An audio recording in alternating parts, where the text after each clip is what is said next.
Unconstitutional ने, दे impinge and impede on the spirit of the constitution. Unconstitutional ने ये तिने काले कानून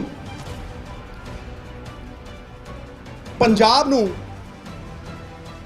नीलाम, जमीन दा नीलाम और पंजाब नूं गुलाम बनाने का प्रयास है। फूड आइटम्स और एग्रीकल्चर प्रोड्यूस ये दो बिल्कुल अड अड एंटिटीज ने, दे आर सैपरेट एंटिटीज।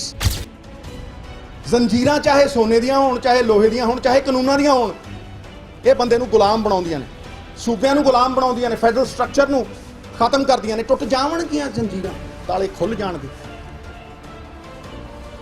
ਜਿਹੜੇ ਪੰਜਾਬ ਦੀ ਆਜ਼ਾਦੀ ਨਾਲ ਟਕਰਾਉਣਗੇ ਕੱਖਾਂ ਵਾਂਗ ਰੁਲ ਜਾਣਗੇ।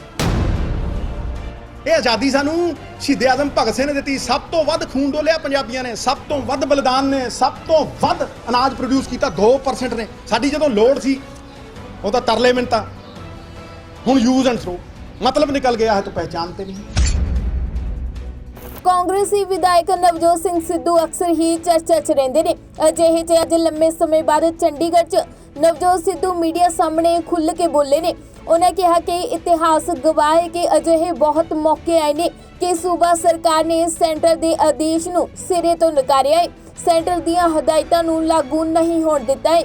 इस दौरान नवजोत सिंह सिद्धू ने कहा कि सूबियां नूं अपने अधिकार वरत के किसानां दी भलाई लई कानून बनाने चाहिए ने।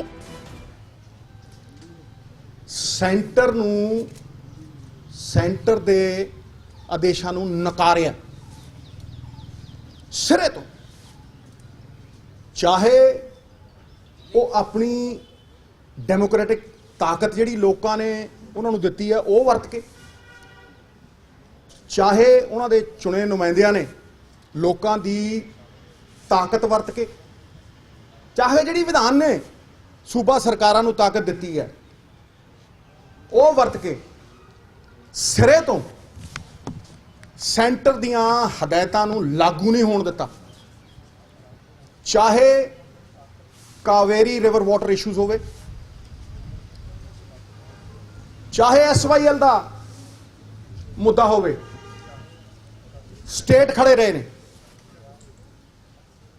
और खड़ के आवाज़ बुलंद की है और कहा कि असी नहीं मानते और सिरे तो नकारते हैं और अपनी सरजमीन ते ये लागू नहीं होने देंगे। CANRC ये कानून भी सेंटर ने बड़ा रीसेंटली पास करके लागू करने की कोशिश की, पर कई सूबिया ने सीधा नकारिया और लागू नहीं होने दिता। साडे कोल बहुत वड्डे ग्राउंड ने,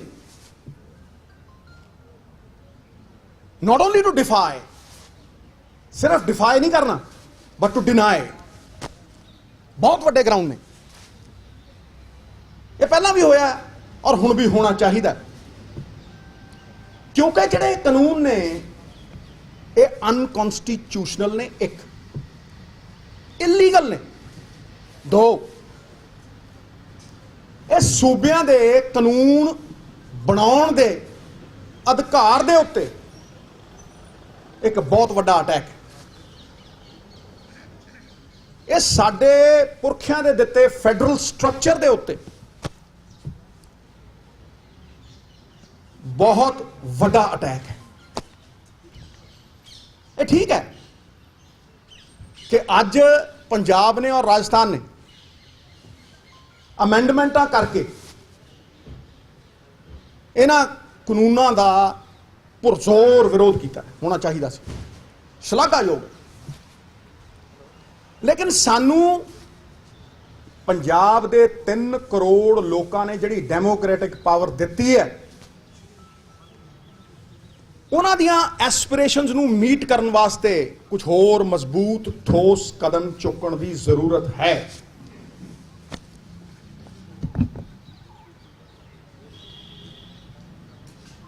क्योंकि अगर मैं ये देखदा अज इन्हां कानूनां वल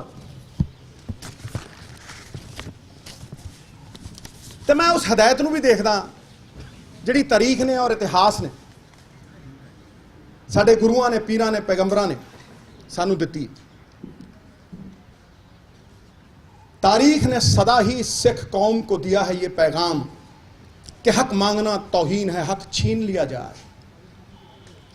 ये हक खोना पैना, क्योंकि कोई भी चीज़ गैर कानूनी है। और मैं थोनू अज पूरी तरह प्रूव करूंगा कि किस तरह ये तिन्ने काले कानून सूबे के अधिकारां नूं खोंदे है। अनकॉन्स्टिट्यूशनल ने, they impinge and impede on the spirit of the constitution. Unconstitutional ने ये तिन्ने काले कानून पंजाब नूं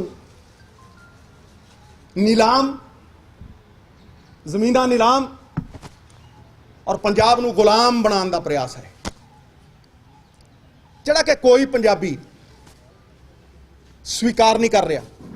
ਉਹਦਾ एक प्रमाण है कि 2 करोड़ पंजाबी बाहर ते 3 करोड़ इत्थे।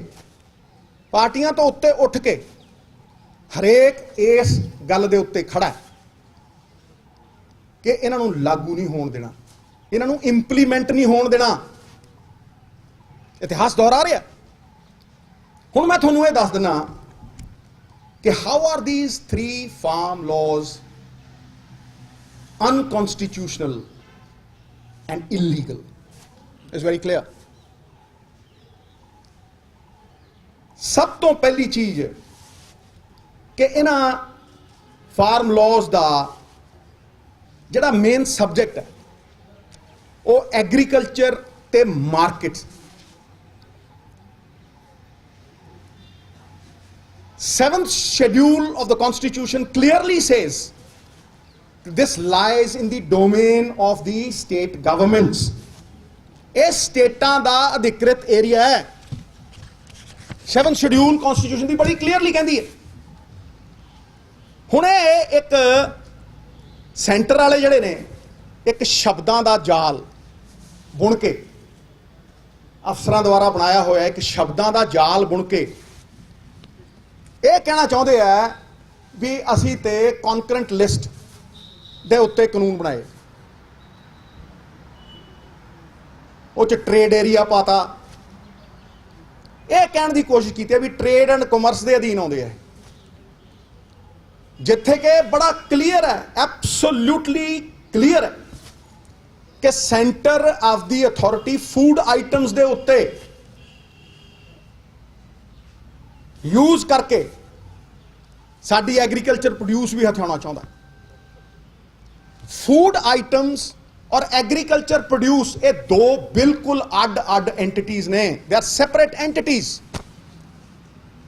कणक एग्रीकल्चर प्रोड्यूस है, मैदा फूड आइटम है, बहुत ही डिस्टिंक्ट फर्क है। सरों एग्रीकल्चर प्रोड्यूस है, सरों का तेल फूड आइटम है। ये डीमार्केट करने वाली गल्लां ने जिन्हां दी आड़ दे विच शब्द जाल बुण के ये जंजीरां च जकड़ रहे सन। जंजीरां चाहे सोने दियां होण, चाहे लोहे दियां होण, चाहे कानूनां दियां होण, ये बंदे नूं गुलाम बनाउंदियां ने, सूबियां नूं गुलाम बनाउंदियां ने, फैडरल स्ट्रक्चर नूं खत्म करदियां ने। टुट जावणगीਆਂ जंजीरां, ताले खुल जाणगे। ਜਿਹੜੇ पंजाब की आज़ादी नाल टकराउणगे कक्खां वांग रुल जाणगे। पहला नहीं कदे जंग हारी फार्मरां ने, हुण भी नहीं हार। ਨਵਜੋਤ ਸਿੰਘ ਸਿੱਧੂ ਨੇ ਕਿਹਾ ਕਿ ਕਿਸਾਨਾਂ ਨੂੰ ਕਣਕ ਤੇ ਝੋਨੇ ਦੀ ਫਸਲ ਤੋਂ ਬਾਹਰ ਕੱਢਣਾ ਚਾਹੀਦਾ ਤੇ ਪੰਜਾਬ ਸਰਕਾਰ ਦਾਲਾਂ ਤੇ ਕਿਸਾਨਾਂ ਨੂੰ MSP ਦੇਣਾ ਸ਼ੁਰੂ ਕਰੇ, ਜਿਸ ਨਾਲ ਕਿਸਾਨਾਂ ਦੀ ਆਰਥਿਕ ਹਾਲਤ ਸੁਧਰੇਗੀ। ਉਹਨਾਂ ਕਿਹਾ ਕਿ ਸਰਕਾਰ 5 ਪਿੰਡਾਂ ਤੇ ਕੋਲਡ ਸਟੋਰ ਬਣਾਵੇ, ਜਿਸ ਨਾਲ ਕਿਸਾਨਾਂ ਦੀਆਂ ਫਸਲਾਂ ਦੀ ਹੋਲਡਿੰਗ ਕੈਪੈਸਿਟੀ ਵਧੇਗੀ। सानू किसी ने नहीं रोकया अपनी डेमोक्रेटिक पावर टू लैगिसलेट करन तो, किसी ने नहीं रोकया। असी अपने कानून खेतर दे विच लॉ बना सकते हैं और किसानां दे मुकद्दर नूं पूरी तरह बदल सकते हैं। वक्त की जरूरत है और सानू वो डेमोक्रेटिक जिहड़ा राइट है उन्होंने एक्सरसाइज करना चाहिए, अपना मुकद्दर अपने हाथ च लेना चाहिए। किस तरह मेरी मांग है कि असीं अपने कानून बनाइए जिहदा सेंटर नाल कोई लेना देना नहीं, जिहदा सेंटर नाल कोई सरोकार नहीं। मैं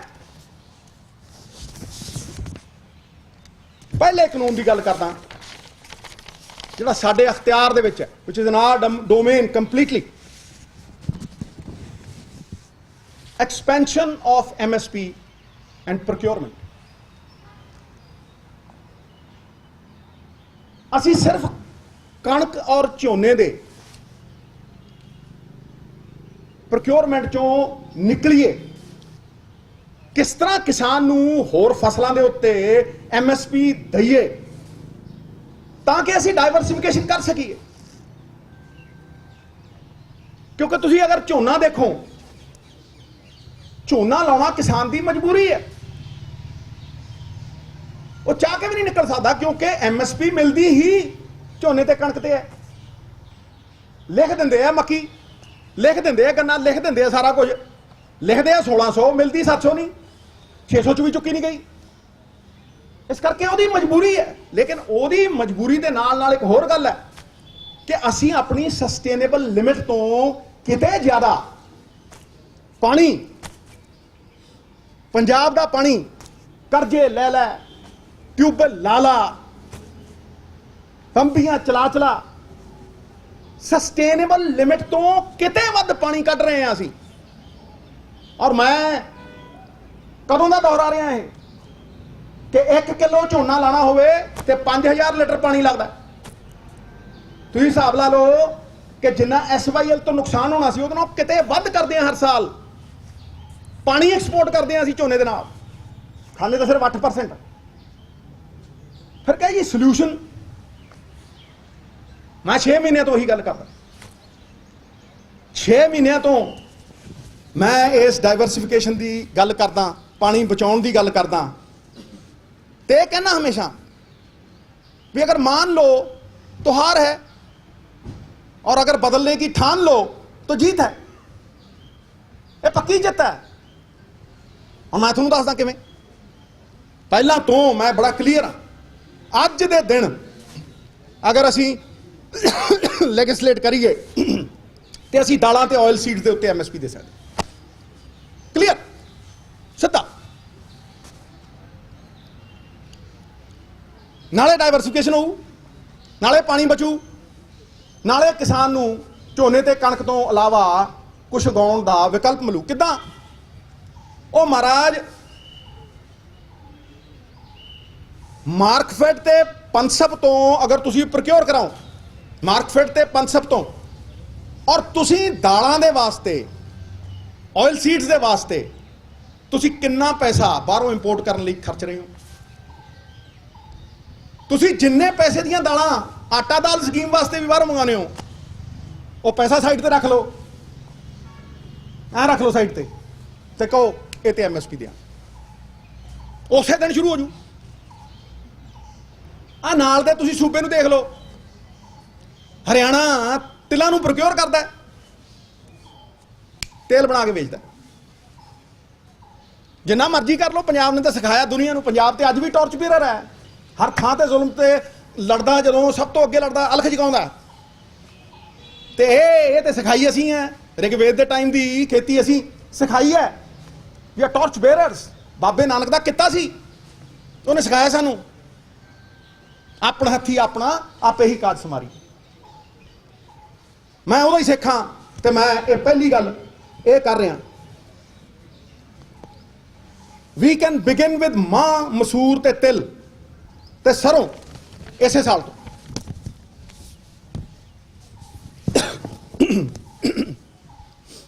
सितंबर दे विच मैं सब्जियां की गल की थी, सितंबर 6 महीने पहले। हुण होर भी करदे आ, बहुत चंगी गल है, मैं स्वागत करदा। पर मैं ये पहले दे विच क्यों नहीं ऐड किया?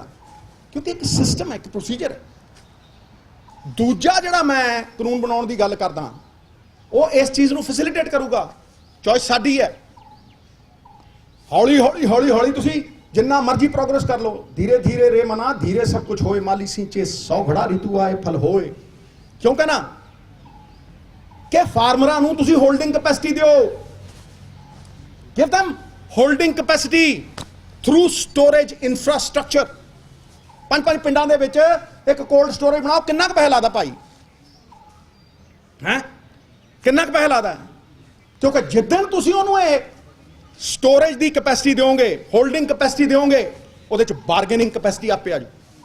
ਉਹ ਖੜਾ ਹੋ ਕੇ ਕਹੂਗਾ ਟ੍ਰੇਡਰ ਨੂੰ ਵੀ ਆ ਭਾਈ ਇੰਨੇ ਦਾ ਦਊ। ਪੈਰਿਸ਼ੇਬਲ ਕਮੋਡਿਟੀਜ਼ ਨੇ ਇਹ, ਉਹਦੇ ਕੋਲ ਸਟੋਰੇਜ ਕੈਪੈਸਿਟੀ ਨਹੀਂ ਹੈ, ਦਵੇ ਸਰਕਾਰ ਹੈ ਕਿਉਂ ਨਹੀਂ ਦੇ ਸਕਦੀ? ਤੇ ਫਿਰ ਤੁਸੀਂ ਜੇ ਤੁਸੀਂ ਅਨਾਜ ਵਾਸਤੇ ਵੇਅਰ ਹਾਊਸ ਪੂਰੇ ਪ੍ਰੋਪਰ, ਦਾਲਾਂ ਮੈਂ ਕਿਉਂ ਕਿਹਾ?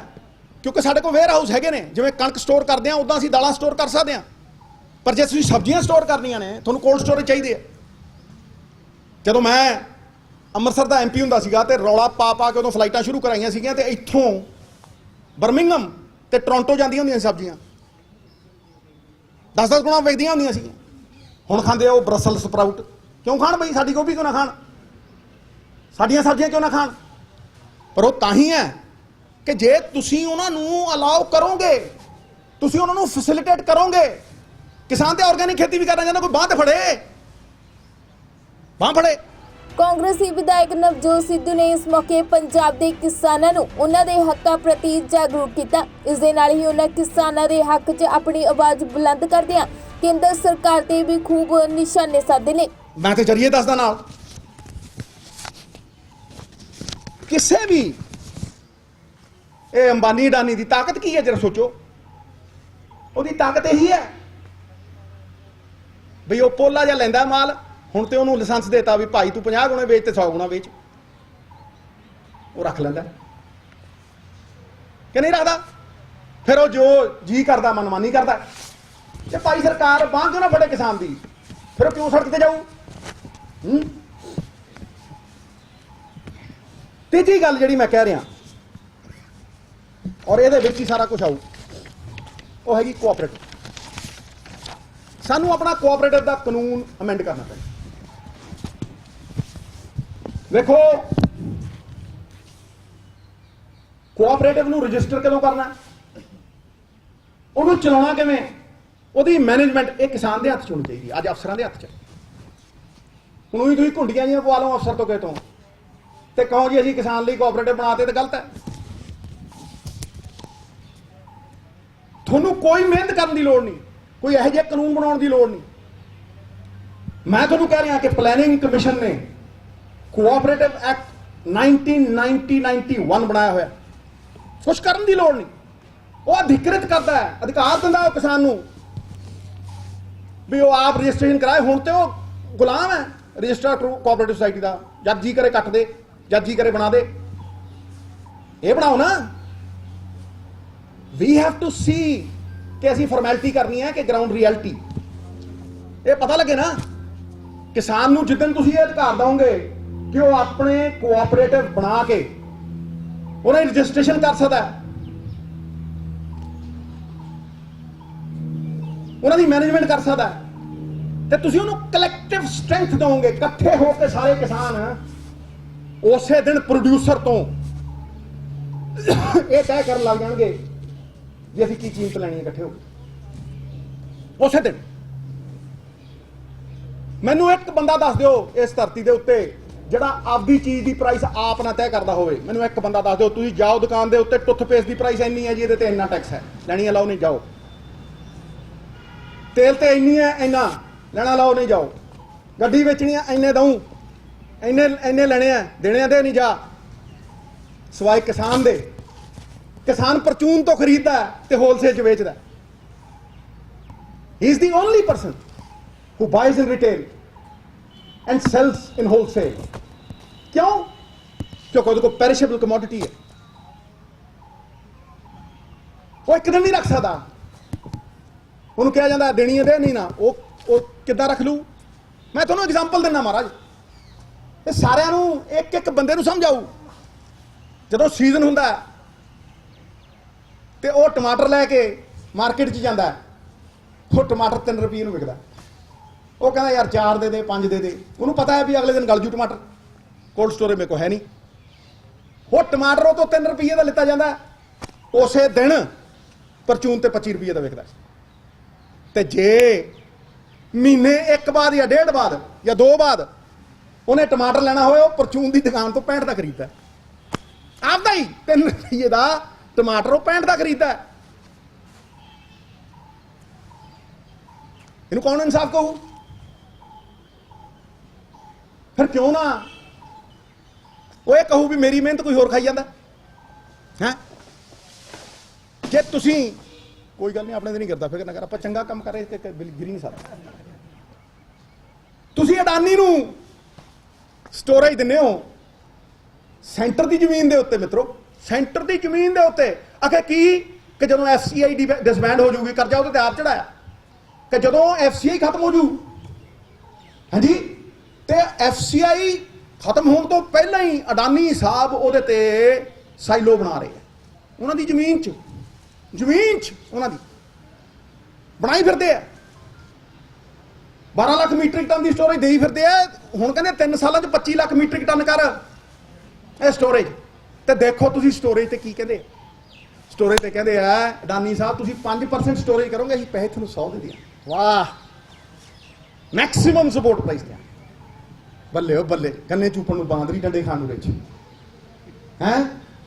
ਪੂਰੀ ਸਟੋਰੇਜ ਤੁਹਾਨੂੰ 5% ਤੁਸੀਂ ਸਟੋਰੇਜ ਕਰੋਗੇ, 100 ਦੇਾਂਗੇ ਤੁਹਾਨੂੰ। 5% ਤੁਹਾਡੀ ਸਟੋਰੇਜ ਹੋਊਗੀ, ਤੁਹਾਨੂੰ 100 ਦੇਾਂਗੇ। ਤੇ ਕਿਸਾਨ ਨੂੰ ਕਹਿੰਦੇ ਤੈਨੂੰ ਮਿਨੀਮਮ ਸਪੋਰਟ ਪ੍ਰਾਈਸ ਨਹੀਂ ਦੇਾਂਗੇ। ਕੀ ਕਹਾਂ ਹਾਂਜੀ, ਤੁਹਾਨੂੰ ਮੈਕਸਿਮਮ ਸਪੋਰਟ ਪ੍ਰਾਈਸ ਦੇਾਂਗੇ, ਕਿਸਾਨ ਨੂੰ ਅਸੀਂ ਮਿਨੀਮਮ ਸਪੋਰਟ ਪ੍ਰਾਈਸ ਨਹੀਂ ਦਿੰਦੇ। ਜਿੱਦਣ ਤੁਸੀਂ ਇਹ ਕਰੋਗੇ, ਉਹ ਆਪਣੀ ਫਸਲ ਦਾ ਸਹੀ ਵਾਜਬ ਦਾਮ ਤੈਅ ਕਰਨ ਵਾਲਾ ਹੋ ਜਾਊਗਾ। ਪ੍ਰੋਡਿਊਸਰ ਦੇ ਨਾਲ ਉਹ ਬਾਰਗੇਨ ਕਰੂਗਾ ਵੀ ਹਾਂ ਅਸੀਂ ਇੰਨੇ ਤੇ ਦੇਾਂਗੇ, ਜਿੱਦਣ ਤੁਸੀਂ ਇੱਕ ਕੋਆਪਰੇਟਿਵ ਬਣਾ।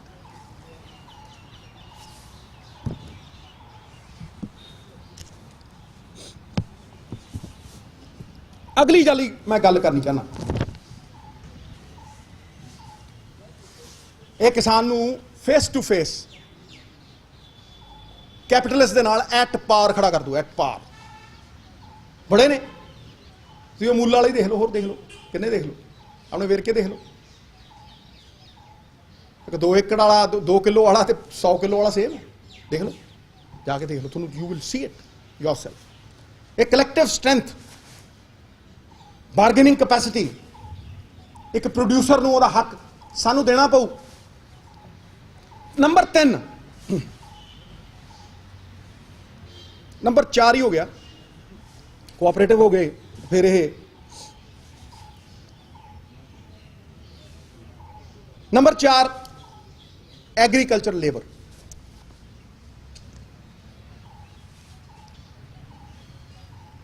ਕੋਈ ਪ੍ਰੋਫੈਸਰ ਹੋਵੇ, ਕੋਈ ਪੋਲੀਟੀਸ਼ੀਅਨ ਹੋਵੇ, ਸਰਕਾਰੀ ਇੰਪਲੋਈ ਹੋਵੇ, ਕੋਈ ਹੋਵੇ, ਉਹਦੀ ਇੱਕ ਫਿਕਸ ਤਨਖਾਹ ਹੈ, ਉਹਦੇ ਤੇ ਇਨਕਰੀਮੈਂਟ ਨੇ, ਉਹ ਵੱਧਦੀ ਹੈ, ਔਰ ਉਹਨੂੰ ਬੜੇ ਸਿਸਟਮ ਦੇ ਨਾਲ ਵਧਾਇਆ ਜਾਂਦਾ। 50 ਕਰੋੜ ਲੋਕ ਇਸ ਦੇਸ਼ ਦੇ ਵਿੱਚ ਇਹੋ ਜਿਹੇ ਨੇ ਜਿਨ੍ਹਾਂ ਨੂੰ ਇੱਕ ਡੰਗ ਰੋਟੀ ਨਹੀਂ ਮਿਲਦੀ, ਮਜ਼ਦੂਰ।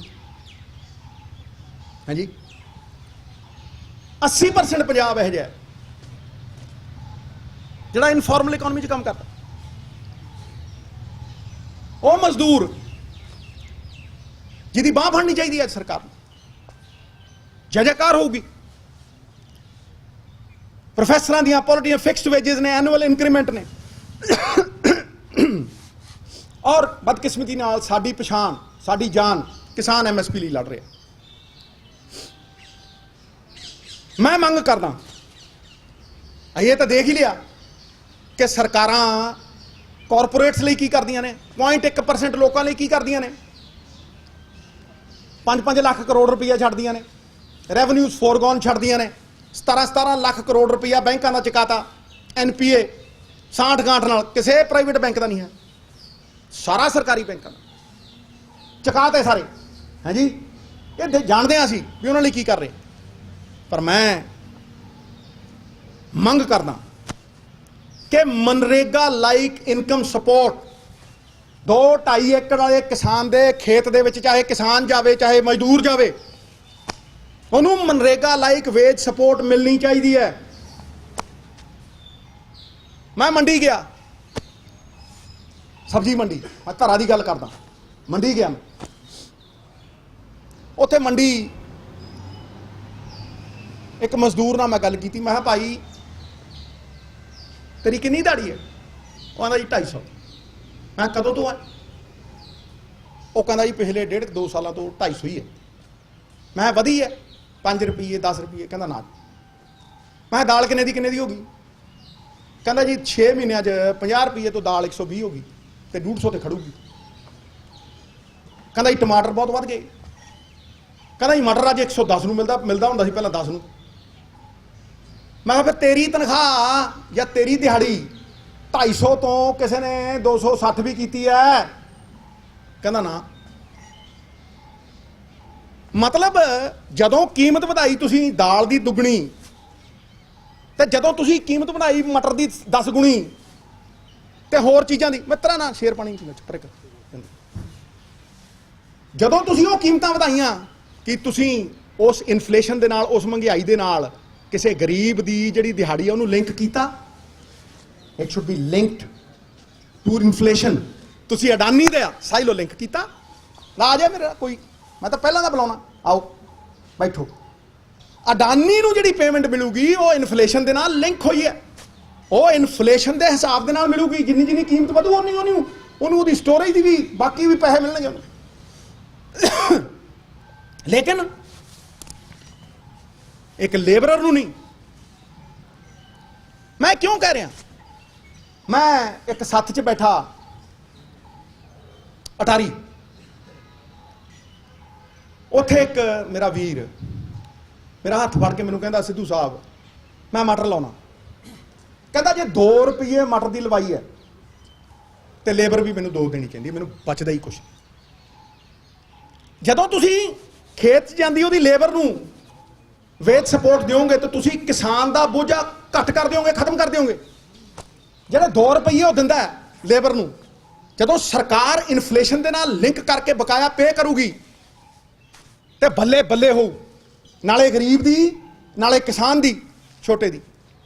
ਚੁਣ ਲਓ ਇਕਨੋਮਿਕਲੀ, ਜਿਹੜੇ 2.5 ਏਕੜ ਵਾਲੇ ਨੇ, 4 ਏਕੜ ਵਾਲੇ ਨੇ, ਮੈਂ ਤਾਂ ਕਹਿੰਦਾ 5 ਏਕੜ ਵਾਲਿਆਂ ਨੂੰ ਦਿਓ।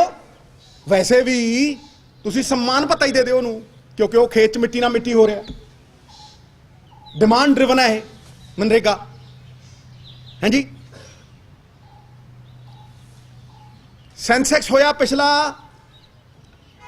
2011 ਦਾ, ਇਹ 10 ਸਾਲ ਪਹਿਲਾਂ ਹੋਇਆ ਜਿਹੜਾ। ਹਾਂਜੀ, ਉਹ 'ਚ ਦਲਿਤ ਵੀਰ ਪੰਜਾਬ ਦੇ ਵਿੱਚ 32% ਸੀ। ਅੱਜ 10 ਸਾਲ ਬਾਅਦ ਲਾ ਲਓ 35% ਪੱਕੇ ਨੇ। 35-36% ਦਲਿਤ ਵੀਰਾਂ ਕੋਲ 2% ਜ਼ਮੀਨ ਹੈ, ਚਾਹੇ ਰਹਿਣ ਨੂੰ ਹੋਵੇ ਚਾਹੇ ਵਾਹਣ ਨੂੰ।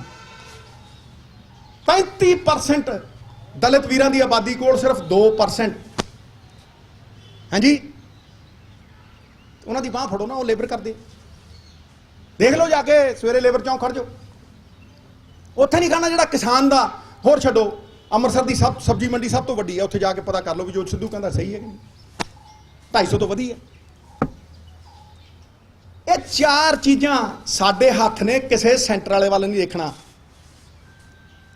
ਇਹਨਾਂ ਵੱਲ ਕਿਉਂ ਵੇਖਦੇ ਹਾਂ ਅਸੀਂ? ਕਿਉਂ ਅਸੀਂ ਆਪਦਾ ਨਾ ਮੁਕੱਦਰ ਇਹਨਾਂ ਦੇ ਹੱਥ ਦੇਈਏ? ਹਾਂਜੀ, ਇਹ ਆਜ਼ਾਦੀ ਸਾਨੂੰ ਸ਼ਹੀਦ ਆਜ਼ਮ ਭਗਤ ਸਿੰਘ ਨੇ ਦਿੱਤੀ। ਸਭ ਤੋਂ ਵੱਧ ਖੂਨ ਡੋਲਿਆ ਪੰਜਾਬੀਆਂ ਨੇ, ਸਭ ਤੋਂ ਵੱਧ ਬਲੀਦਾਨ ਨੇ, ਸਭ ਤੋਂ ਵੱਧ ਅਨਾਜ ਪ੍ਰੋਡਿਊਸ ਕੀਤਾ 2% ਨੇ। ਸਾਡੀ ਜਦੋਂ ਲੋੜ ਸੀ ਉਹ ਤਾਂ ਤਰਲੇ ਮਿੰਟਾਂ, ਹੁਣ ਯੂਜ਼ ਐਂਡ ਥਰੋ। मतलब निकल गया है तो पहचानते नहीं। मैं अखीर दे विच ये टिका के कहना,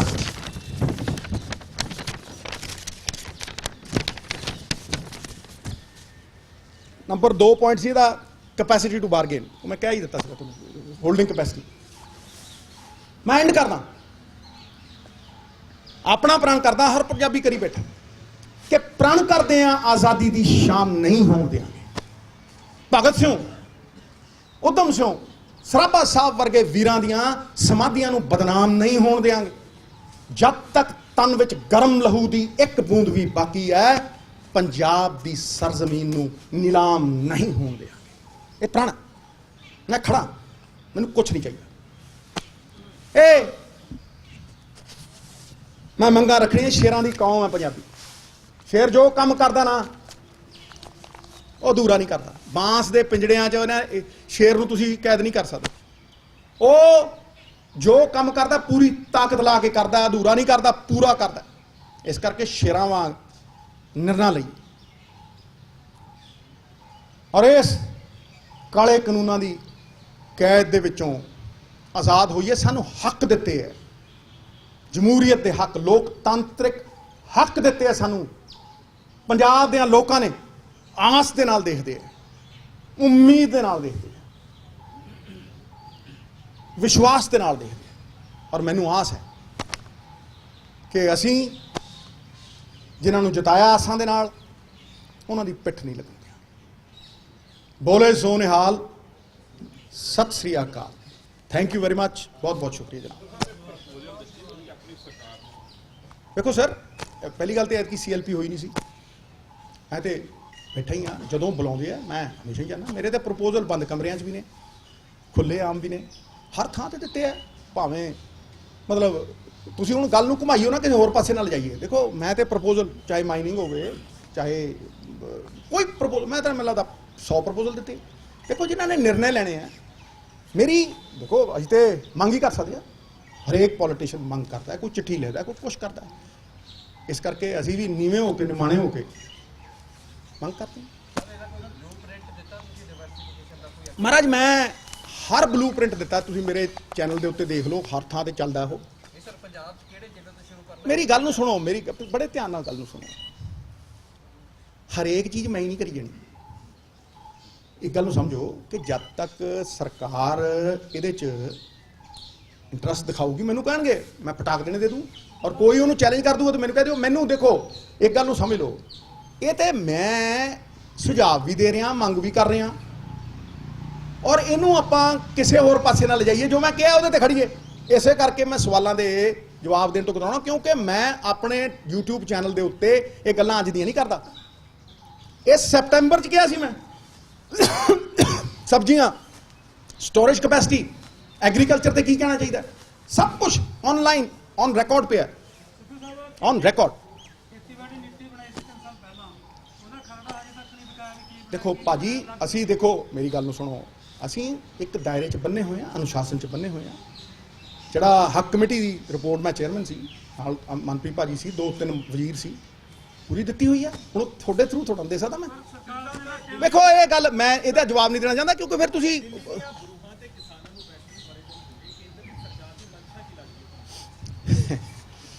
ਕੇਂਦਰ ਦੀ ਸਰਕਾਰ ਦੀ ਮਨਸ਼ਾ ਦੱਸੀ ਨਹੀਂ ਮਿੱਤਰਾ। ਇਹ ਮਤਲਬ ਕੀ ਕਰ ਰਹੇ ਹੈ? ਇਹ 90% ਲੋਕਾਂ ਨੂੰ ਮਾਰ ਕੇ ਲੜਾਈ, ਮੈਂ ਪਹਿਲੇ ਦਿਨ ਕਿਹਾ ਸੀ ਉੱਥੇ ਮਲੋਵਾਲ ਕਿਹਾ ਸੀਗਾ, ਇਹ ਲੜਾਈ ਕਿਤੇ ਇਕੱਲੇ ਕਿਸਾਨ ਦੀ ਹੈ? ਕਿਸਾਨ ਤੇ ਟਾਰਚ ਬੇਰਰ ਹੈ। ਇਹ ਲੜਾਈ ਤੇ ਸਾਰੇ ਹਿੰਦੁਸਤਾਨ ਦੀ ਹੈ। ਇਹਦੇ 0.1% ਲੋਕਾਂ ਨੂੰ ਵੀ ਦੇਖੋ, ਰਿਟੇਲ ਅੰਬਾਨੀ ਨੂੰ ਦੇਤੀ ਸਾਰੀ ਸਟੋਰੇਜ, ਵਾਢਿਓ ਲੈ ਕੇ ਐਂਡ ਤੱਕ ਸਾਰੀ ਦੀ ਸਾਰੀ ਸਟੋਰੇਜ, ਸਟੇਟਾਂ ਦੀ FC ਮਾਰਤੀ, ਸਾਰੇ ਸਰਕਾਰੀ ਅਦਾਰੇ ਮਾਰ ਕੇ ਦੇਈ ਜਾਂਦੇ ਕਰਦੇ ਰਿਹਾ।